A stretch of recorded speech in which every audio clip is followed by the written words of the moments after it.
We're here in the basement project that we just completed. Final inspection was performed yesterday and we passed without any problems.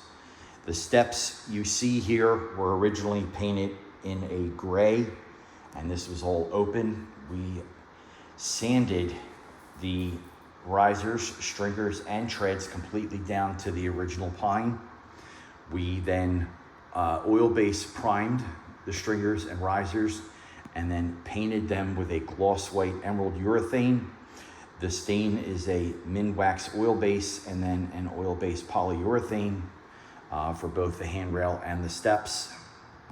Into the basement common area on the east side of the basement, this is going to be the recreational area for the kids. This door you see to the left is leading to the storage and utility areas. Up in the ceiling, we have what they call an EVR, energy vent recycler. This basically takes air from inside the basement, moves it to the outside and brings in fresh air. It balances the pressures in the basement as well as bringing fresh air into the basement, since construction standards have us making everything so tight in regards to air infiltration and insulation. And this is actually code now for all finished basements, and all new construction homes have a larger unit like this within them.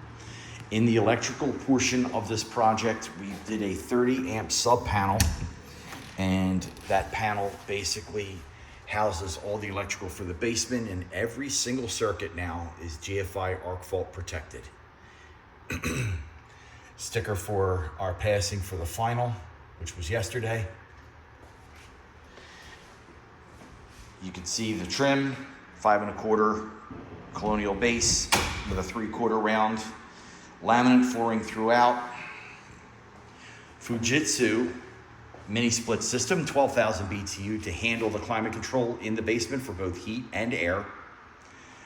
More ventilation work for the boiler that is inside that back area. By code, you're supposed to have a 14 by 14 vent, 12 inches off the floor and 12 inches off the ceiling to provide proper cross ventilation for that gas-fired unit.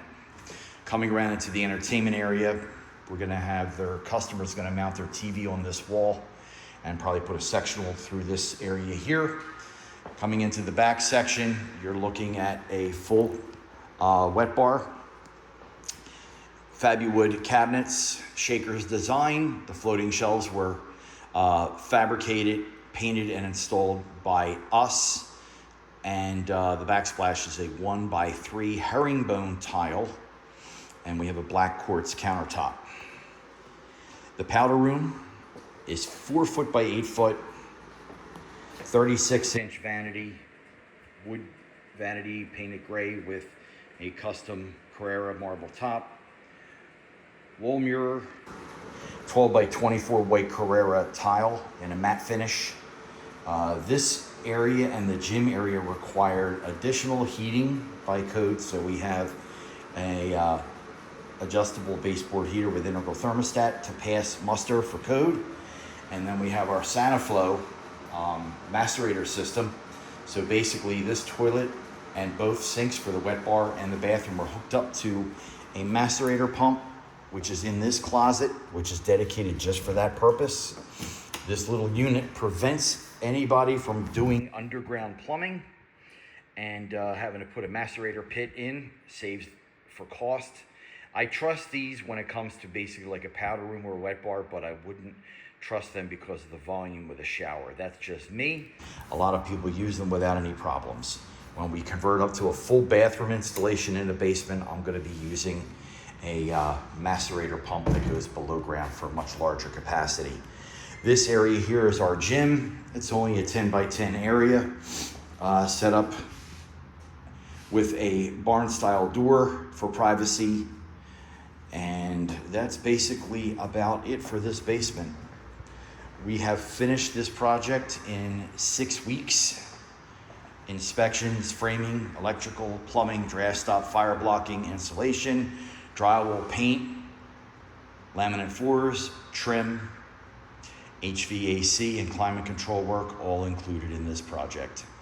We'll see you on the next one. Thanks again. This is Frank Dombrowski, Dombrowski Home Improvements. If you like this video, give us a click. a like. If not, you can follow us on Facebook or Twitter or YouTube at Dombrowski Home Improvements LLC. We'll see you on the next one. Have a great day.